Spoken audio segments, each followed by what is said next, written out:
Hello, right, another day, another video, doing something a little bit different, something that quite a few of you have been asking me to do for you, and that is we're going to compare the Equinox 900 alongside the Manticore. We're not doing anything scientific, we haven't got test beds or anything like that. I'm just going to take them both out over the same ground for the same amount of time, tell you what I like about them, maybe what I don't like about them, and just see how they compare to each other. So that's what we're doing today.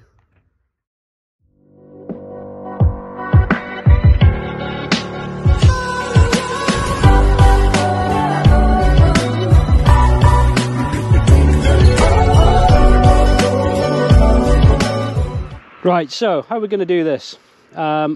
This tram line that you can see in front of me, I'm just going to go up there with the 900. I'm going to go up about 10 meters or so. We'll just film it as we go. If we get any good signals, I'll just mark it with my spade. And then what we'll do is we'll get the Manticore and we'll do the same. So let me turn off the wireless so you can hear what the machine's doing. And let's have a go.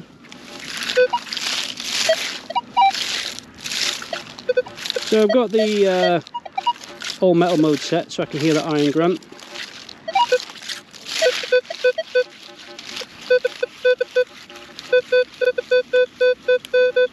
So a low number there, so we'll just do a little hole like that, and we'll carry on.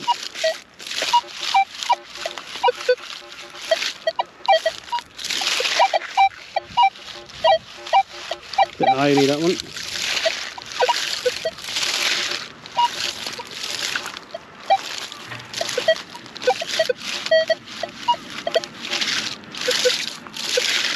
So I'm swinging my left swing just to the edge of the tram line, and I'll do the same with the Manticore.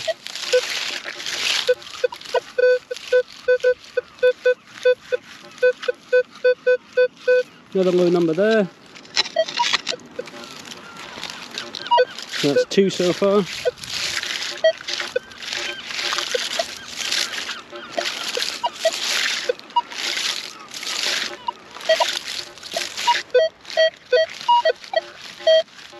Bit irony.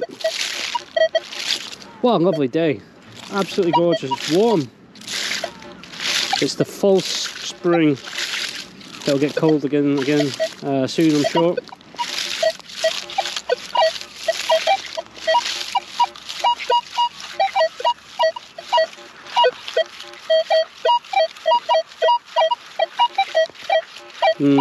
I am. Right, we'll go at this little green tuft of grass. I'll mark it with a spade.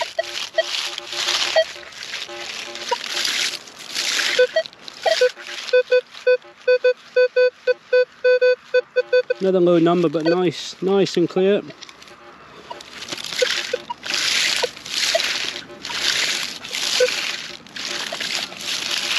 Right, we'll stop at this mark here. So I'm going to mark it with my spade, and then we'll go and get the Manticore. Okay, so got the Manticore. Just going to go over the same area again. So one of the things you might notice, so the Manticore is the only metal detector I've ever used that you have to turn the backlight on just in order to see the screen on a sunny day. Hey ho, I do like the interface though. So let's set off, see what we come up with.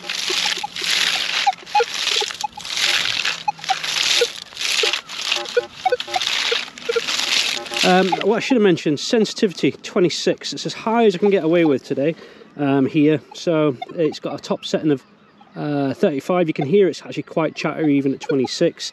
So I'm not able to exploit it like I did with the 900. The 900 has a setting of 28 and I had it at 26. So there we go. Anyway, so we're coming up to the first signal.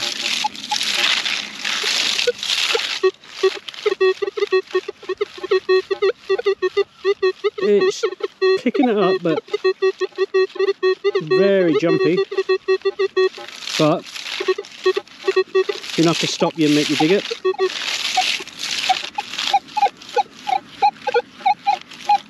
And we got that with the 900.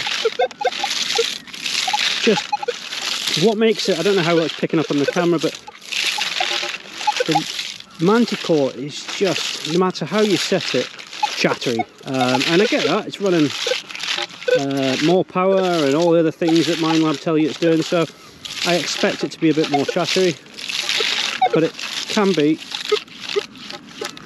So the other signal that we got with the 900, this is telling us it's iron, and it's not even giving us a tone on it. So we'll come back after with the 900 and have a look at that. That's interesting.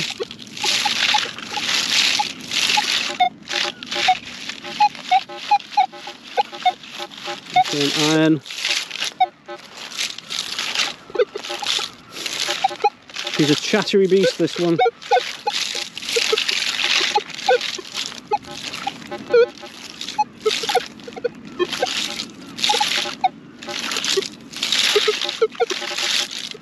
No. Oh.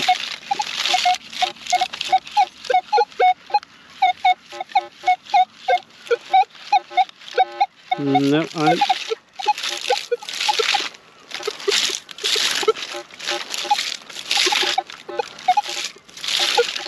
Here's another one of the signals. Hitting that nice and hard. So the 2D screen's saying it's a low conductor, so it's probably going to be a bit of copper or foil or something like that.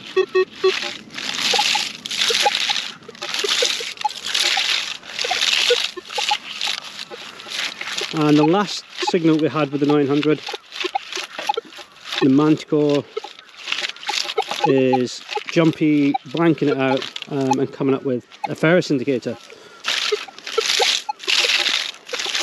And that's us up to the line. So what I'll do is I'll go and grab the 900, we'll come up and we'll dig the holes that we marked, two of which, so the last two, this one and the one before it, the Manticore was saying no, the 900 was saying yes, so we'll dig them out and have a look. So we're back on the 900 on the first hole that we marked.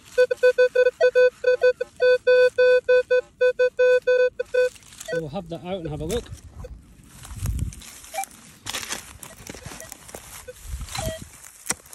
I don't think it's going to be deep, I think it's going to be small.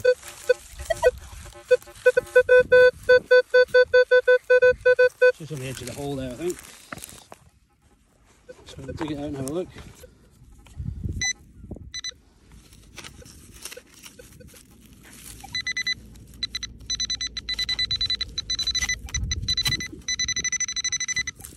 Right here.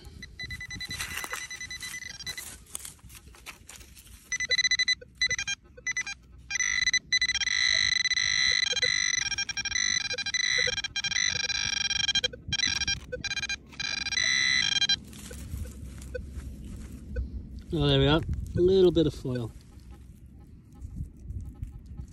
Nothing exciting, unfortunately. Right, let's go and have a look at the other ones. So this is hole number 2. Tiny little pin. Tiny little thing. Again, it was 3, maybe 4 inches deep.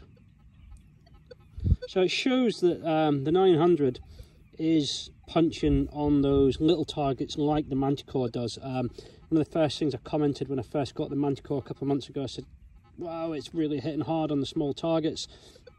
I think the 900 does just the same on the small stuff. It just doesn't shout about it like the Manticore does. The Manticore will give you a louder, stronger signal on the small stuff, but if you take your time and listen with the 900, you can still, as we can see, pull out the little stuff. Right, let's go and have a look at that hole number 3 that the Manticore didn't like. So this is the third hole. This is one of the 2 that the Manticore was sort of blanking out and not coming up with the signal, so possibly could be foil.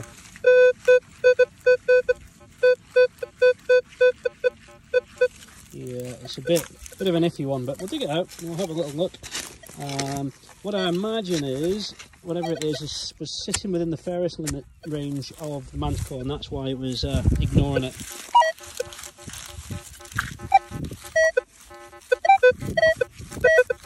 Struggling to find it now. It'll be something foily and something very small, I would think. But...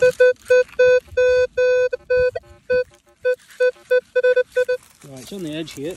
So we'll get the pinpoint out, let's have a little look. It'll take me forever to find it.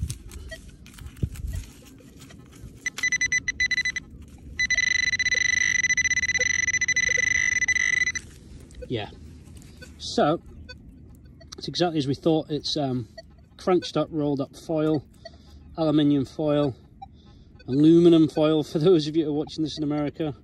It's quite a lot of you watching in America. I was looking at the analytics the other night, and yeah, thanks for that. There's quite a few of you watching, so if you're from America, say hello in the comments, and we can say hello back.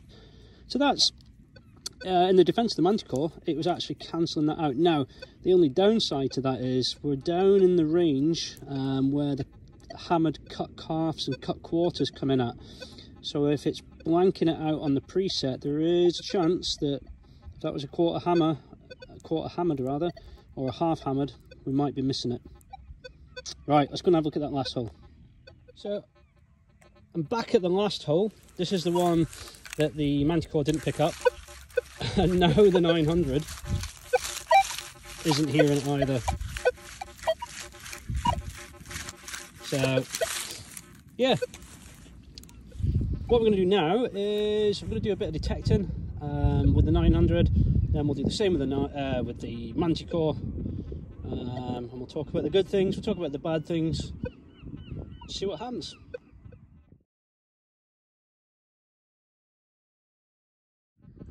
So settings wise, pretty much sort of factory standard. You see there I'm on field 2, it's my preferred one. Start at the beginning.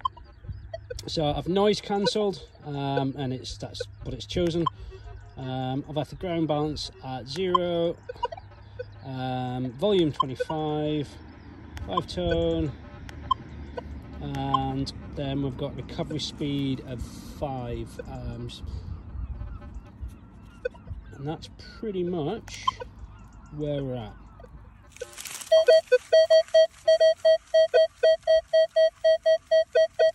So nice little solid signal there, sort of mid-20s, quite stable. So we'll dig that out and see what we've got.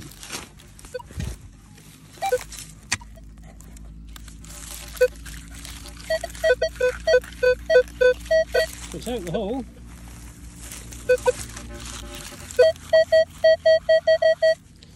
Just on the side here somewhere. Put the old pinpointer out and have a quick look.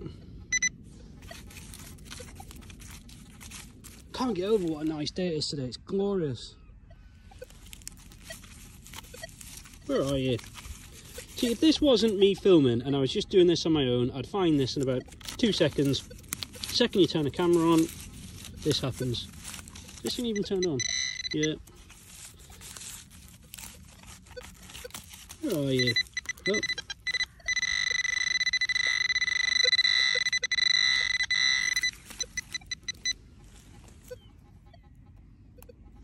I dropped it, get in focus. A little bit of tin can slow, whatever you want to call it. Alright, just keep looking.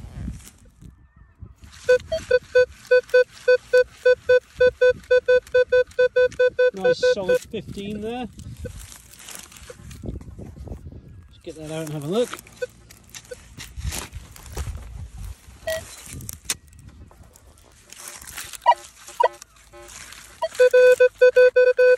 Yeah, definitely out the hole.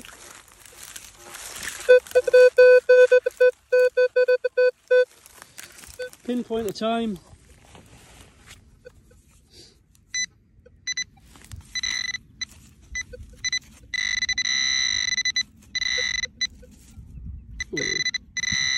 Oh, I see it. A little bit of scrap or...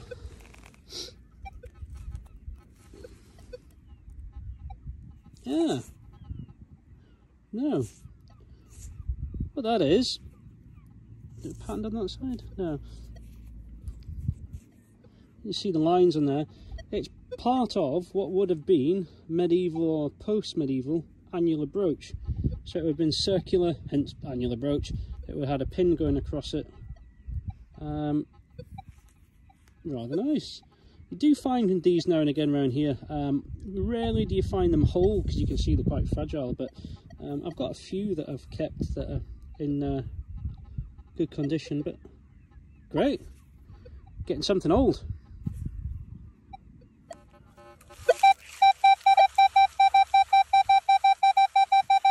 nice steady 60, 62, real high tone. Quite shallow as well, I think, so we'll have it out.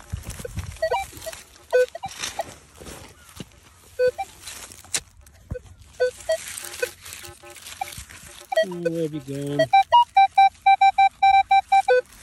There somewhere. It's got a quite high pitched silver tone to it, so let's hope we're lucky.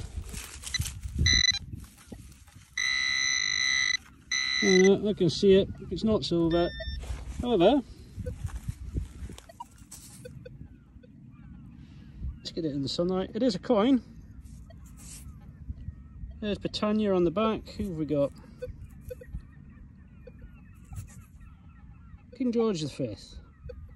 So yeah, not that old, but nice patina on there as well. Always good to find a coin. Let's see if we can hopefully find something older. So I've been out with the 900 for about an hour now. I haven't shown you all the signals. There've been some scrappy little things and bits and bobs. And I'm working my way down the bottom of this row. And then what we'll do is we'll swap over, get the Manticore, do a similar area and a same sort of distance, and see what we come up with. So I've just dug this out.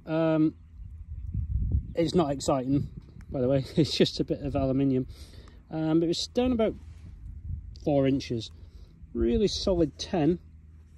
But it just shows you how small and getting a good signal of items you can find with the 900 and the Manticore. I really don't think that the 900 is any less capable of finding those tiny little objects than the Manticore is, to be honest. But yeah, nothing exciting to show you. I just wanted to show you the sort of tiny little size that these things are not only finding but giving you a nice positive signal on. So almost at the end of this row, and then we're going to swap over to the beast.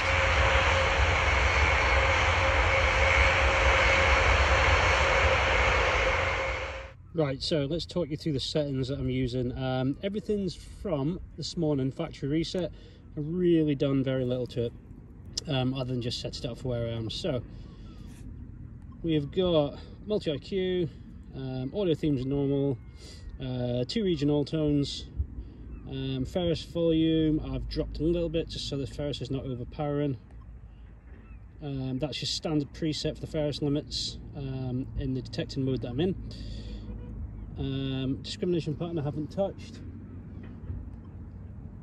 Recovery speed 7, so that was a long press.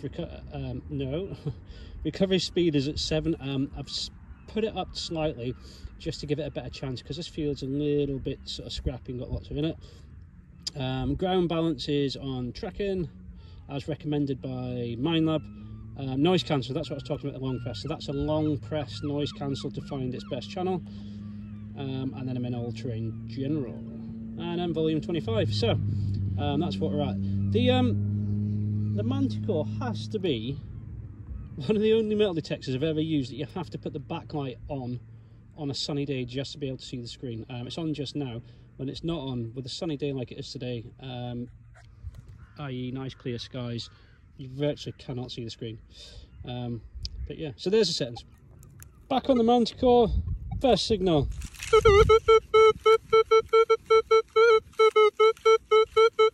it's sort of going all over the place. It's mid to late 20s, had a 30 there as well, 32.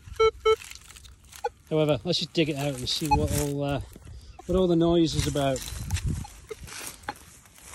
There's a great smell just now. There was an old, what I think 1960s Mustang went bumbling past and rumbling away, beautiful sound. And it got that sort of old school car petrol smell to it. Apologise if you're not a car person and I now sound like an absolute weirdo, but yeah, if you're into cars you'll probably know what I mean. But it was great. Not what you expect to see up here in the north of Scotland. Anyway, let's do some metal detecting.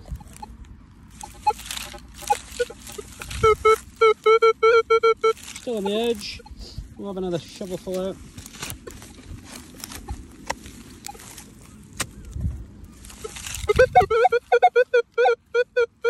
So that's jumped up considerably now it's out of the ground.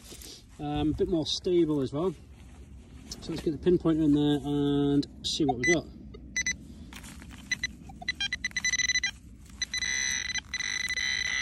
I can see it, and it is a rolled up piece of lead. Could it be a curse scroll? Probably not, it's probably just a piece of rolled up lead. But yeah, I know the Romans would write on pieces of lead. They would write sort of curses against people, roll them up and then cast them away. Get in focus. But yeah, bit of lead, so a bit jumpy. I presume it was probably on its end and that's why it was doing that, but yeah. Right, let's keep looking.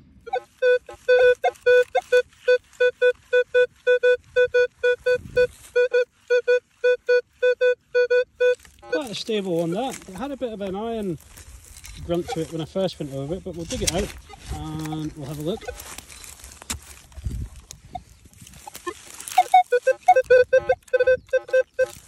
Now that iron grunt's returned again.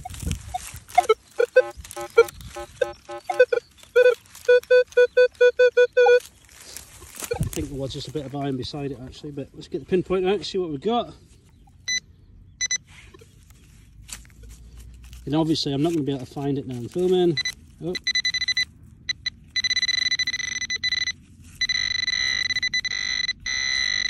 Oh, I see it. Tiny little button, little flat button. No detail on it, but again, not deep, just 3 inch, maybe 4. So this is another, not a complaint, but a sort of worry I had with the Manticore. So when I first got it, I've had it, one of the first ones into the country, so I've had it about 2 months now, and I'd be using it. One of the first things I said about it was really not finding anything at depth. Now, and I completely put that down to me being new to it, and I probably just haven't walked over any deep targets. However, I've had it quite a while now, I'm definitely used to it. And I've tried various different settings, and again, you know, today I'm on a sort of bog standard factory setting. I haven't yet found anything that's any deeper than any other machine. If anything, it sort of concerned me that other machines like the 900 and things are sort of finding stuff a bit deeper. I know lots of people out there have got them, have been saying that they've had stuff at a great depth. It's not something I've experienced yet, so I've yet to be impressed with depth. Now, depth is something I don't normally get excited about because most of the stuff that you find is in the top few inches of the plough soil. But yeah, I haven't found anything deep with the Manticore. So this is where the Manticore shines for me. Got a little low conductor, probably quite a small target, but really punchy. There's no mistaking that those small little targets are there. Like I said earlier, the 900 will still find them, it'll still find the small ones, but it's not hitting as hard as the Manticore is, and so you need to just be a bit more vigilant with the 900 and listen a bit better. You can sort of be a bit complacent with the Manticore and sit back and let it work for you. So it's out. Let's have a little look, see what we got. Digging a lot of low conductors today, mainly because that's what we're finding. And I was having a conversation with someone online last night, I believe. Someone from the States that was saying they tend to only dig the sort of real zingy, high tone targets. And I was saying that lots of the good finds that I've had have been in the single digits or early teens. Things like Viking harness pendants, not harness pendants, but strap ends. The hammered coins and the billion coins and things tend to be in the lower numbers, so it's always worth digging the low ones. However, me saying all that great speech there, this is going to be junk, isn't it? But let's have a look. Yeah, it is absolutely junk. It's foil, but again, like we said earlier, foil, when it's crunched up like that, sits in the same sort of range as your cut and quarter cut hammered coins do. Now, if you don't live in a part of the world where you're getting hammered coins, that's fine, you can ignore the lower stuff. But for us over here, definitely need to dig them, see what's going on. Look, the wind's died down, it's sunny, lovely. So I've just had this up. Now, over the years around this area, I've found quite a few of them, and hopefully you can make out what it is, but it's a little cross pressed steel. Now, lots of people will argue what these are. One of the fines books, I forget which one it was, has it down, these down as being from medieval times in the Knights of the Holy Sepulchre. Sepulchre, I think is how you pronounce it. Sepulchre meaning a small room or sort of temple grave type thing, and I've dropped it. However, other people will tell you, where's it gone? Here it is. Other people tell you that they're Victorian and they're off sort of photo stroke mirror frames and that type of thing. So, believe which one you want. I've found quite a few over the years. They are listed in fines books as being from the Knights of Sepulchre. Who knows? You decide. Tell me what you think.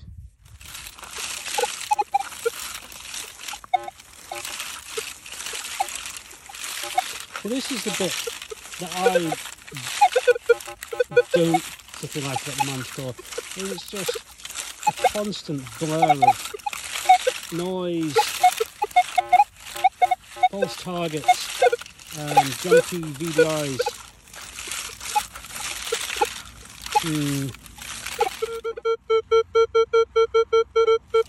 Nice little steady target there. So, let's have a look.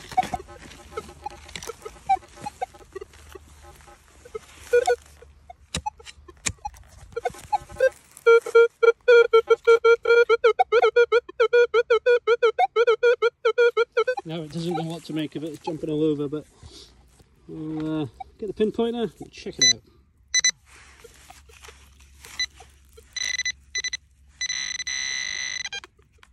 Where are you?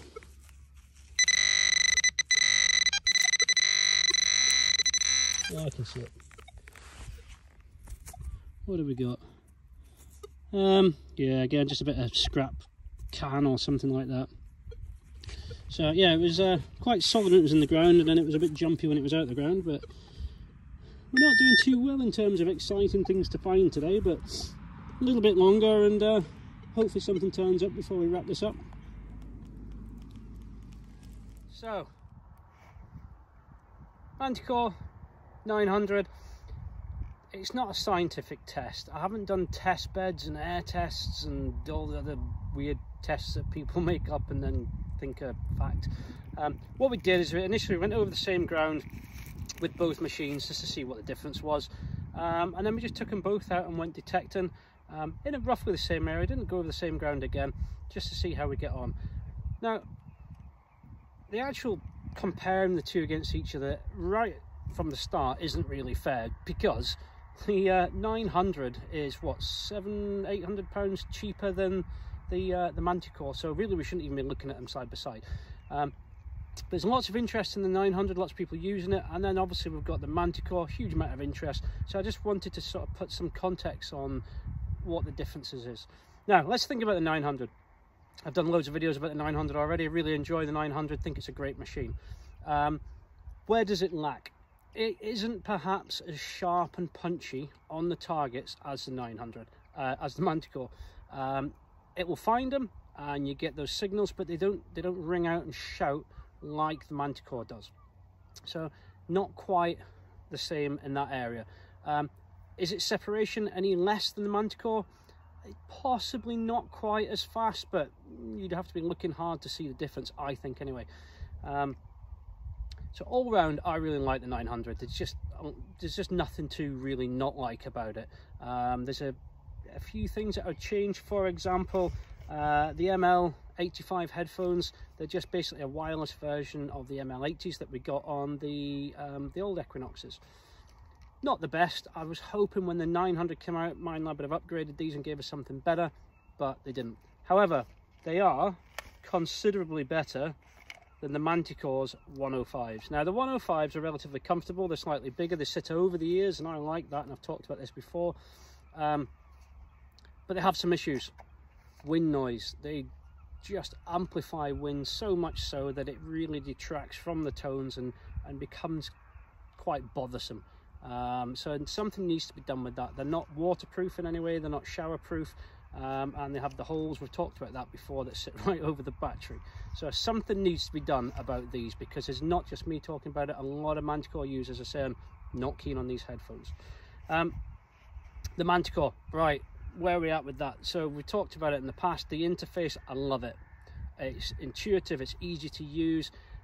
What I don't like is the fact on a sunny day like today, the sun's starting to set, but that we have to put the backlight on in order just to see the screen. In a high-end machine like this, maybe not what you'd be expecting. It's punchy and it's fast, and it picks up those little tiny fragments and really lets you know they're there. The 900 still finds those tiny fragments, but the way that the Manticore lets you know, you're not really gonna miss them. You're not gonna realize that they're not there. Depth has been an issue for me. Now, I know it's not been an issue for everyone else. Other people have been finding things at depth. I'm probably the first one to say this. And lots of you say, well, it's the way you've set it up. I've been detecting for nearly 30 years now. I've used a lot of machines, and I've tried pretty much everything with this machine in different locations to get it to perform a bit better. Haven't really seen the depth yet. We talked about it being fast, talked about it being punchy. That background noise, that falsing, that high tone alarming on things. Yes, I know there's all the people saying, well, bring your Ferris limits together. They create other problems that we've talked about in the past. Bring the Ferris limits together, you lose separation, you lose depth. So I don't want to do that. There's just a lot of chatter, a lot of popping and banging that really sometimes hides those good tones. Performance-wise, it is what it is. I think it has the bare bones of the chassis of something potentially in the very near future with the updates of something very, very good. It has the potential to be a very fast, sparky, punchy machine. As it is at the moment, it's good. Is it better than the 900? It's got a 2D screen, it's got a nice interface. Performance-wise, does it separate a bit better? Possibly. But there's so much of that background noise and that popping and banging, not being able to crank up the sensitivity, yeah, it makes it difficult. So to wrap it up then, because I've been waffling for some time, the Manticore has the potential to be something quite special. It really does. Right now, at this point in time, and this is prior to an update, which I believe is coming quite soon, it's not what it could be. So is a 900 better than the Manticore? At the moment, it's not better. It's probably equally as good. Is the Manticore going to be better in the future? I think so, yeah, with an update. Loads of you are going to criticise me on this. It's my opinion. I've been using this thing for quite a while now. I've been using 900 for quite a while. It's just what I find. Take from it what you will. Don't let me get you down about the Manticore. I'm confident it's going to become fantastic with the updates. But the 900, for those of you thinking, do I upgrade from an 800 to 900? Look at the other videos that we've done. Look at other people's videos. It's a great machine. It really, really is, for quite a reasonable price.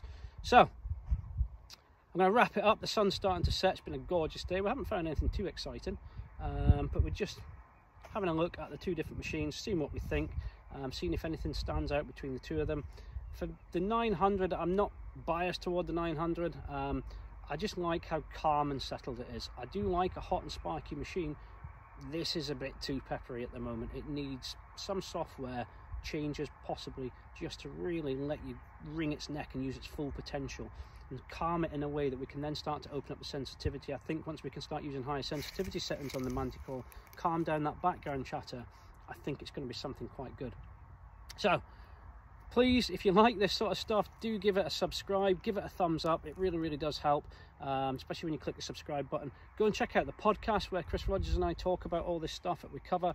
There's lots of interesting things going on there. Hit the notification button. We're heading off in a couple of weeks to IWA, to the big event there. We're going to meet all the manufacturers. So we're going to be over in Nuremberg, and we're going to be getting loads of content, so you'll be able to see that content. We're going to be talking to manufacturers about the new machines. We're going to be talking about the new X-Terra. So whoever's on my channel that commented yesterday, oh, it's fake, it's a Chinese copy, it's not fake. Minelab themselves have released the media behind that, and we're going to go and have a look at it whilst we're in the US. So hey, it's not fake. Honestly, some people, I'm telling you. So for the rest of you, enjoy yourself getting out there digging. If you've got the Manticore, you've got the 900, stick in the comments what you think. Stick in your thoughts about what you've experienced with both these machines, and we'll see you all soon. Take care.